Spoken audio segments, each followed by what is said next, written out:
Hello. Last episode, I covered God's reveal to Abraham in Genesis. In this video, I was planning on discussing the book of Exodus, but I need to take a step back for a moment. There are many signs and wonders people may consider as miracles, and there are many passages in religious texts some may consider as prophecies.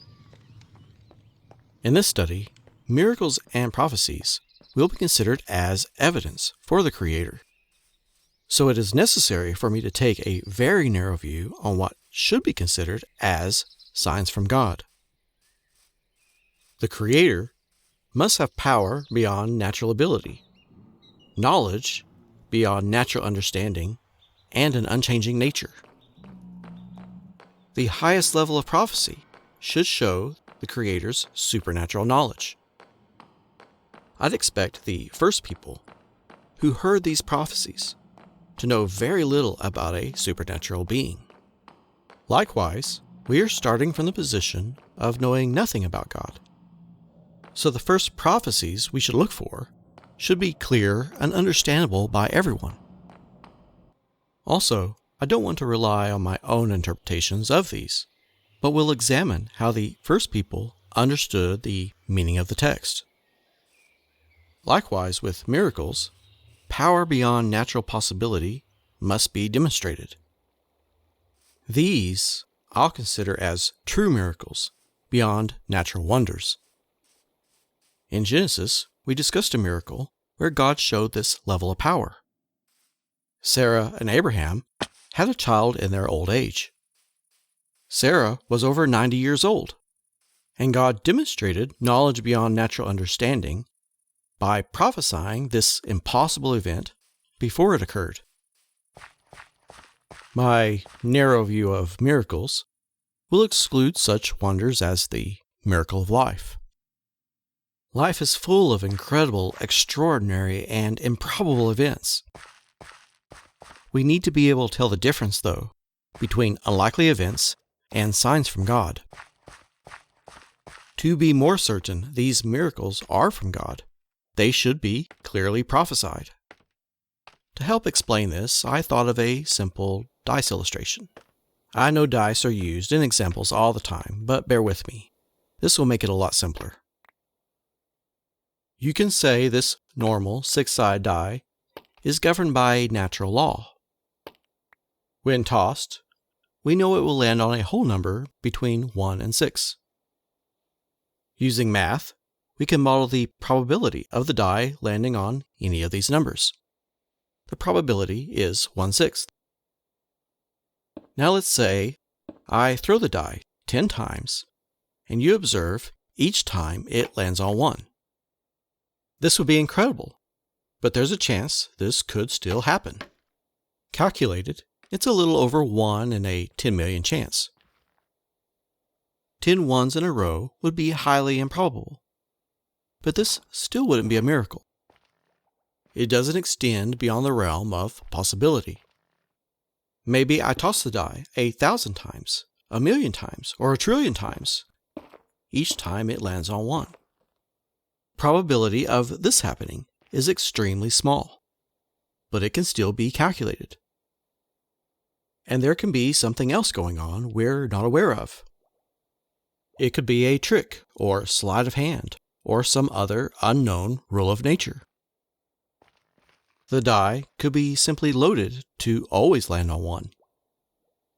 There's still logical reason for doubt. For there to be no doubt, there must be no chance of this happening through natural means. True miracles must go beyond calculating. They would be impossible without the Creator's intervention. Many creationists will point out the unbelievable unlikelihood of life forming through random natural events. This is true. But there's still a chance, no matter how small, life was formed by natural means, or by a natural creator, and not a supernatural being. We want to decrease uncertainty. And as I see it, to remove any excuse for doubt, we must examine the miracles the Creator revealed to us. It's impossible for us to know God on our own. Therefore, He provided the real evidence we need for His divine attributes through miracles and prophecy. So if something incredible like life isn't a miracle, then what is a true miracle? Let's look at the dice again. First, I'll add prophecy. What I'll do is hand you the die and say, throw it. It will land on 1. You do, and it happens just as I said. Is this a miracle? Well, I might have used divine power to make the die land on 1, but from your point of view, I might just be lucky. There could be a trick going on here. Reasonable doubt still remains. So I'll say, throw the die 5 more times. It will land on 2, then 3, then 4 twice, and then on 1. It happens just as I said. This indicates something is happening beyond simple probability. I'm making predictions. I'll go one step further and say, 10 months from now, on your birthday, any dice you toss will land on 6. Making such predictions is beyond the set of probable outcomes. In other words, the chance is beyond calculating. That's what I mean by knowledge beyond natural means. This is prophecy reduced to its lowest form. Impossible knowledge alone may not be enough to prove who the Creator is, but one failed prediction would be enough to discredit Him. To remove all doubt, we need prophecy and a miracle. A true miracle would look like this. Roll the die. It will land on 7. We know there's no chance of a 6-sided die landing on 7. It's impossible. But if it does, then you would have heard real prophecy before the event and witnessed supernatural power from the Creator. This die is analogous to the universe we see around us. We can see its order, and we can even calculate probable outcomes. In our 6-sided universe, we could hypothesize higher numbers than 6.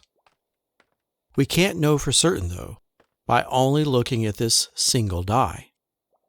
The Creator would need to reveal Himself to us. Only the one who established the roll of the dice would have power over the universe He created. He could roll a 7, and the only definitive evidence would be the Creator's demonstration of that power. This is the kind of evidence I'm seeking as I examine any religious text. Not every prophecy or miracle has to rise to this level of certainty. There could be other reasons for the Creator to perform miracles. But if there's just one truly miraculous prophesied event, then we would have found the Creator in the written text. Next episode, we'll look at God's reveal in the book of Exodus. Thank all of you for watching.